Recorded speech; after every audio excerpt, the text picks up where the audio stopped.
Part 1, Part 2, Part 3, and Part 4. Now look at Part 1. Part 1. You are going to listen to the director of a college talking about his school. Listen to the talk and answer the questions. First, you have some time to look at questions 1 to 3.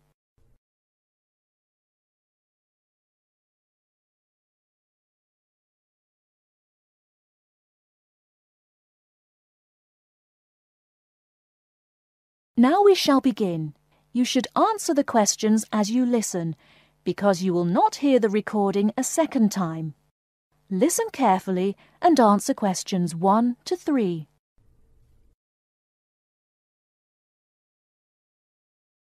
Many of you already have a reasonably firm idea of the general subject area you wish to study. Others are more open and searching for ideas.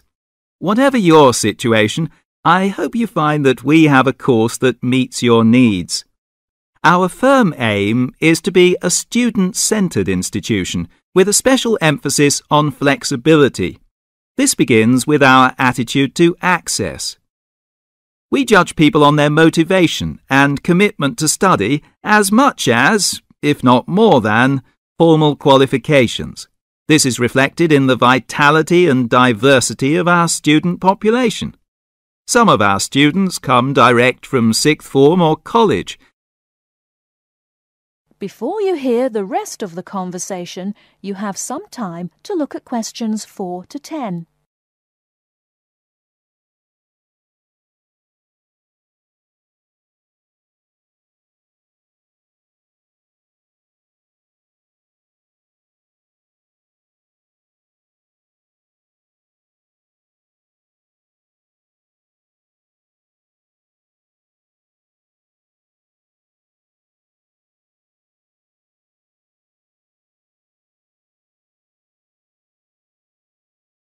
Now listen and answer questions 4 to 10. Others are coming into higher education after a short or long gap from formal education. Some are seeking a specific set of skills with a particular job or profession in mind. Others are retraining or studying to give their careers a new direction or dimension. Some are learning about the very latest scientific, technological and commercial knowledge. Others are stretching their minds on sensitive environmental, social and cultural issues. Even a casual observation of the mix of our student body indicates that we're close to our aim of being a polytechnic for the whole community. To meet our students' needs, we have 500 academic and a further 500 support staff committed to good quality teaching, high standards, and sensitive and sympathetic student care. We have probably the longest experience of understanding and dealing with the differing needs of a diverse student population. I hope you'll find a suitable course at the Polytechnic College. If you want to come to the college and we consider you suitable, we'll do our best to find you a place. And when you're here, we'll work hard to make your experience enjoyable, stimulating, and educationally rewarding. That is the end of Part 1. You now have half a minute to check your answers.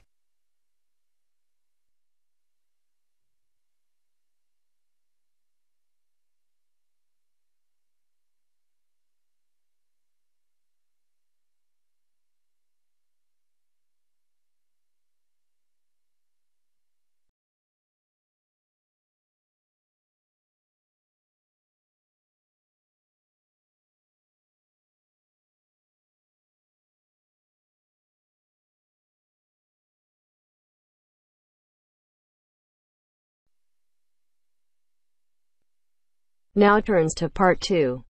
Part 2.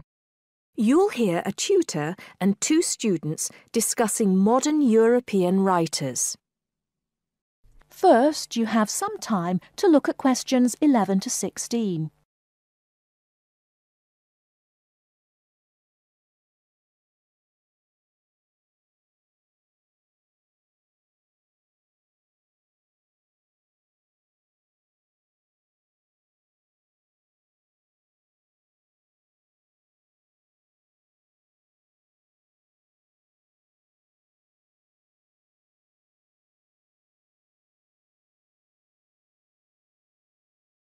Now, listen carefully and answer questions 11 to 16.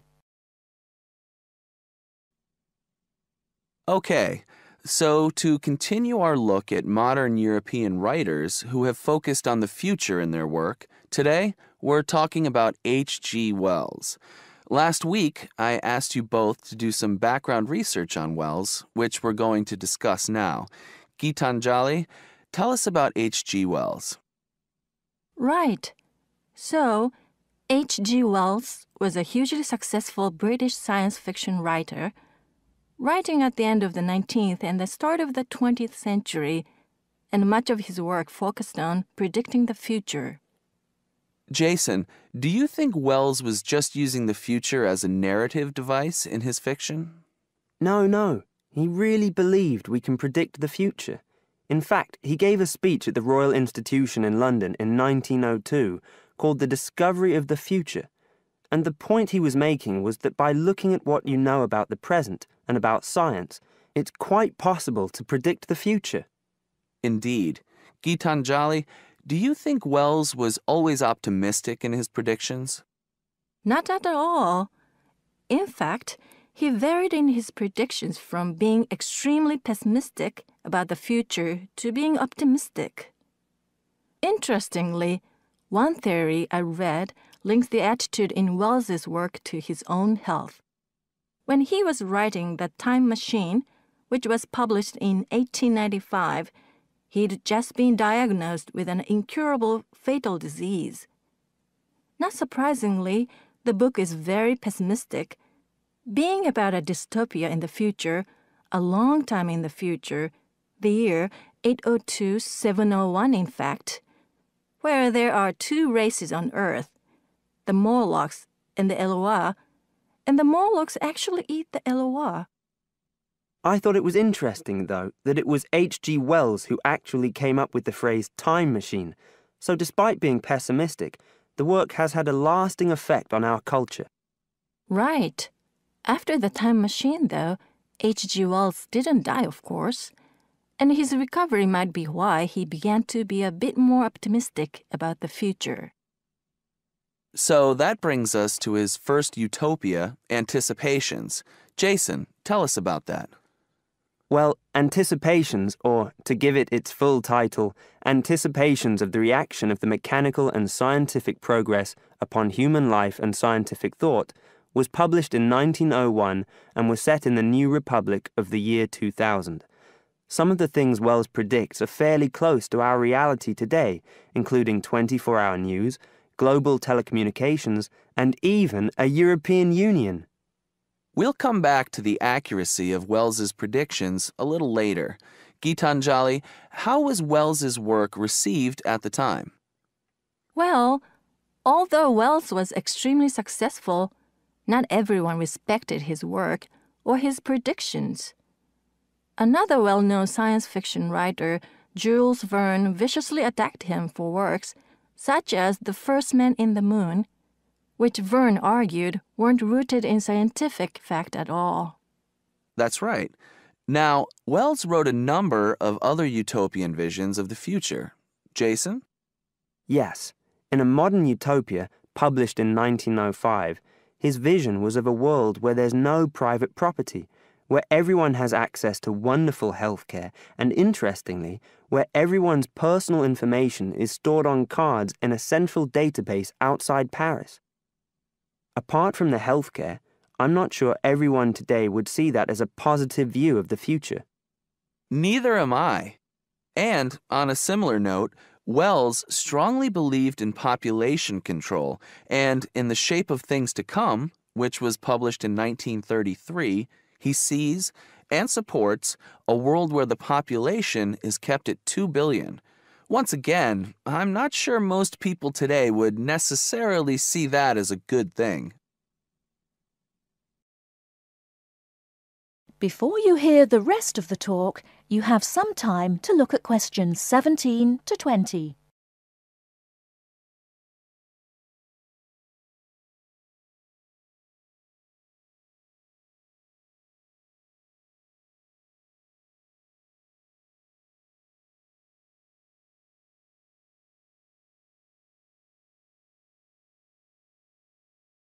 Now listen and answer questions 17 to 20. Gitanjali, in your research, did you come across anything about the world brain? Yes, I did. It's actually very interesting. Throughout the 1930s, Wells predicted and supported the setting up of a huge world encyclopedia.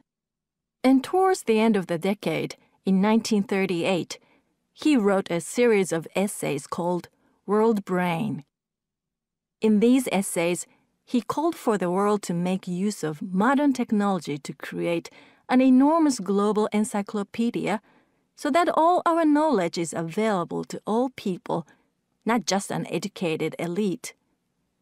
Wells envisioned this as probably being on microfilm. He thought it would allow anyone, anywhere in the world, to look at any book or any document. He also thought it would be created by everyone, once again, not just by an elite. Yes, and as you can imagine, many people today say that the internet has basically fulfilled his prediction.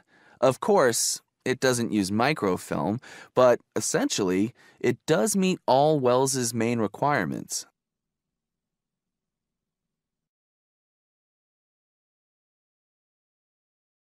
That is the end of part 2. You now have half a minute to check your answers.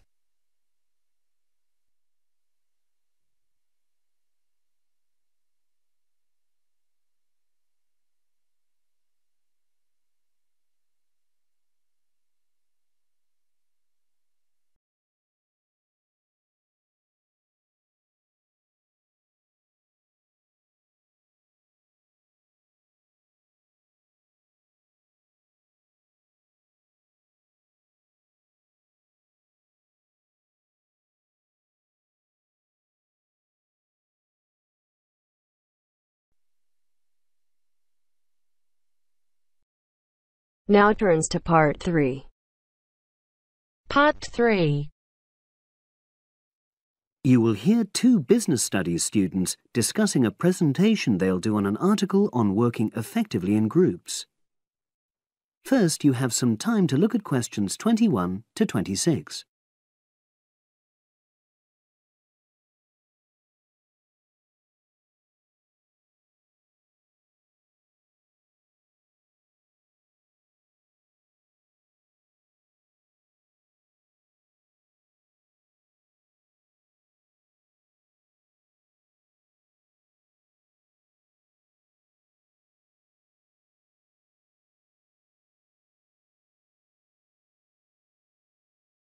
Now listen and answer questions 21 to 26. So, Brad, what did you think of the article on group work? Oh, hi, Helen.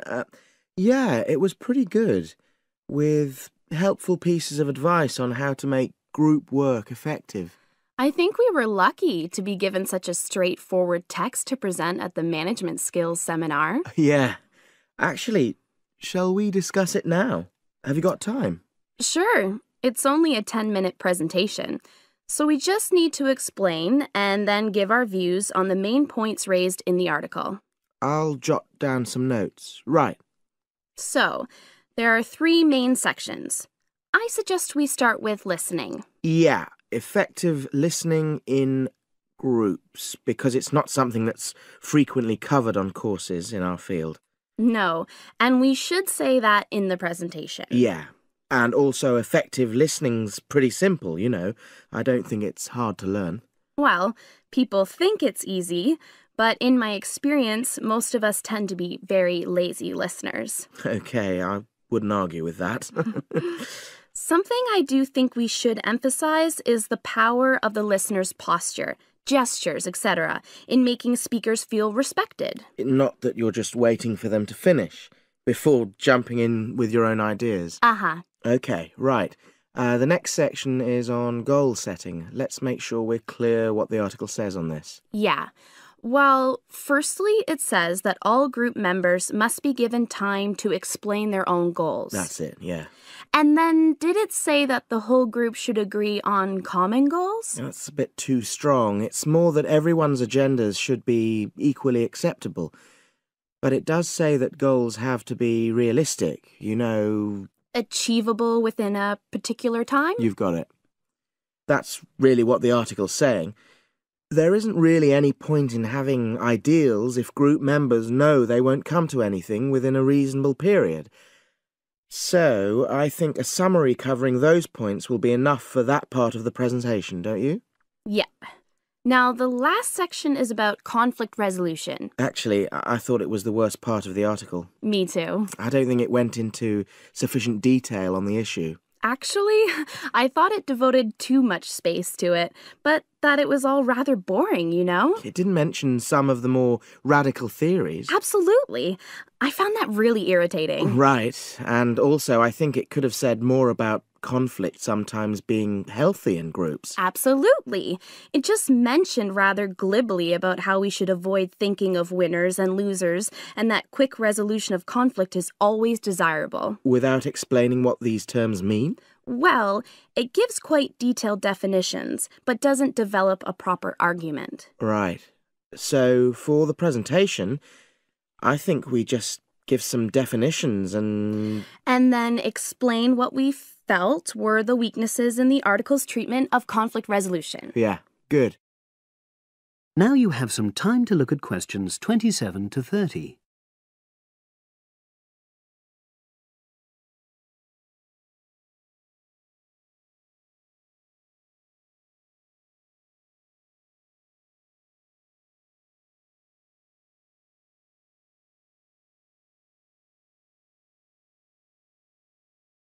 Now listen and answer questions 27 to 30.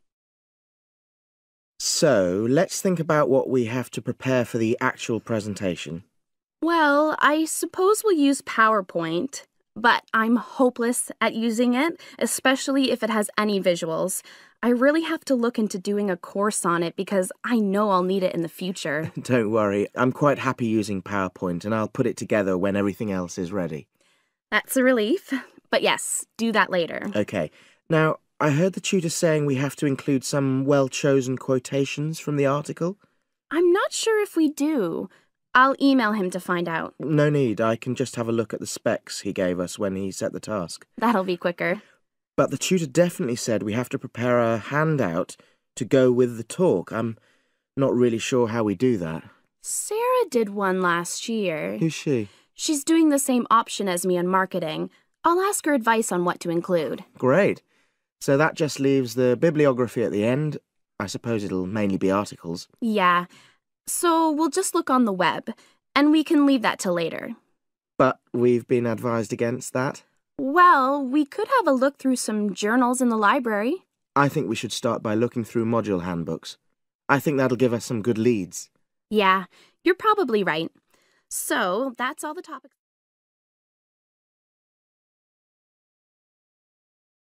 That is the end of part 3. You now have half a minute to check your answers.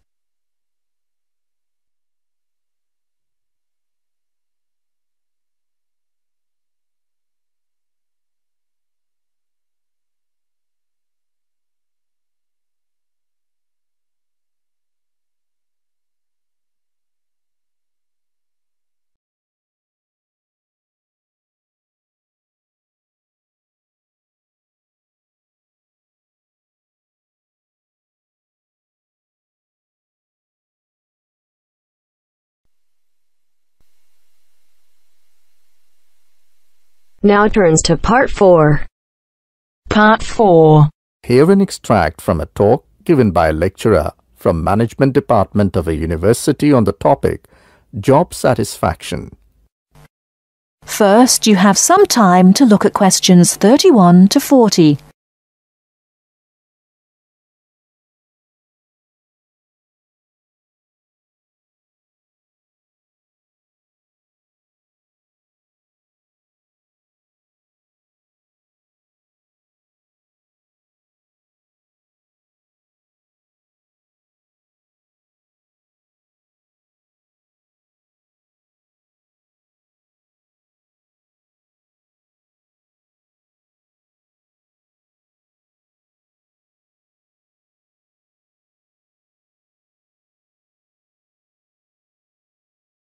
Now listen carefully and answer questions 31 to 40.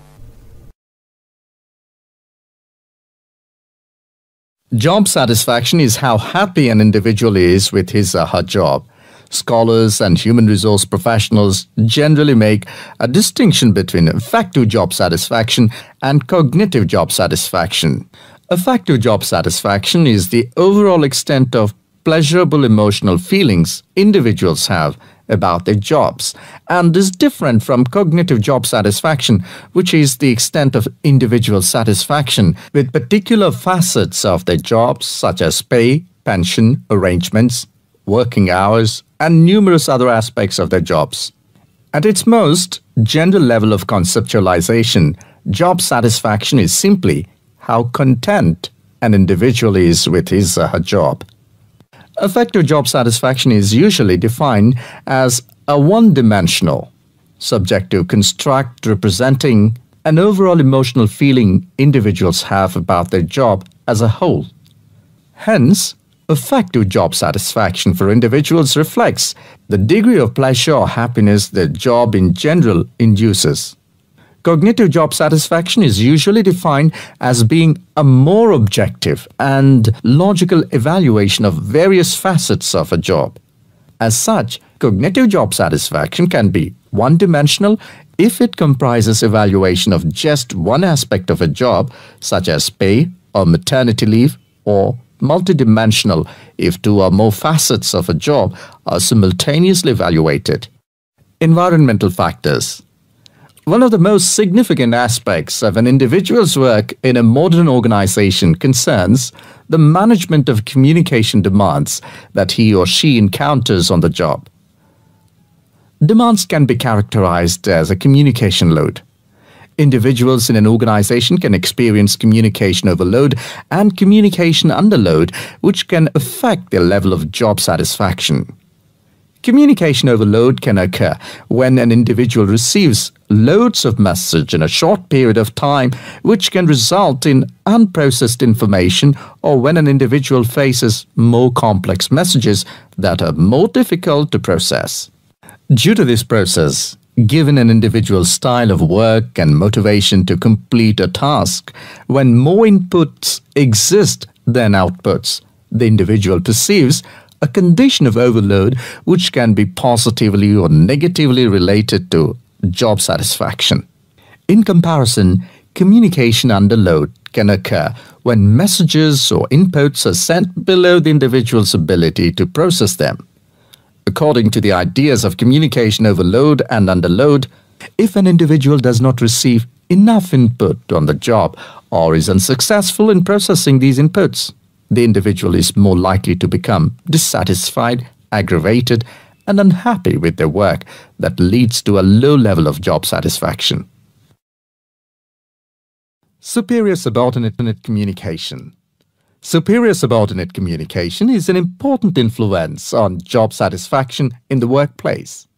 The way in which subordinates perceive a superior's behavior can positively or negatively influence job satisfaction. Communication behavior such as facial expression, eye contact, vocal expression, and body movement is crucial to the superior-subordinate relationship. Nonverbal messages play a central role in interpersonal interactions with respect to impression formation, deception, attraction, social influence, and emotional bonding. Individuals who dislike and think negatively about their supervisor are less willing to communicate or have motivation to work, whereas individuals who like and think positively of their supervisor are more likely to communicate and are satisfied with their job and work environment. A supervisor who uses nonverbal immediacy, friendliness, and open communication lines is more likely to receive positive feedback and high job satisfaction from a subordinate. Strategic employee recognition. Employee recognition is not only about gifts and points. It's about changing the corporate culture in order to meet goals and initiatives, and most importantly, to connect employees to the company's core values and beliefs. Strategic employee recognition is seen as the most important program, not only to improve employee retention and motivation, but also to to positively influence the financial situation. The vast majority of companies want to be innovative, coming up with new products, business models, and better ways of doing things. However, innovation is not so easy to achieve. A CEO cannot just order it and so it will be achieved. You have to carefully manage an organization so that over time innovations will emerge. Individual factors. Mood and emotions form the effective element of job satisfaction. Moods tend to be long-lasting, but often weaker states of uncertain origins, while emotions are often more intense, short-lived, and have a clear object or cause. Positive and negative emotions were also found to be significantly related to overall job satisfaction. It was found that suppression of unpleasant emotions decreases job satisfaction, and the amplification of pleasant emotions increases job satisfaction. There are two personality factors related to job satisfaction: alienation and locus of control. Employees who have an internal locus of control and feel less alienated are more likely to experience job satisfaction, job involvement, and organizational commitment. The characteristics like high self-esteem, self-efficacy, and low neuroticism are also related to job satisfaction. That is the end of part 4. You now have half a minute to check your answers.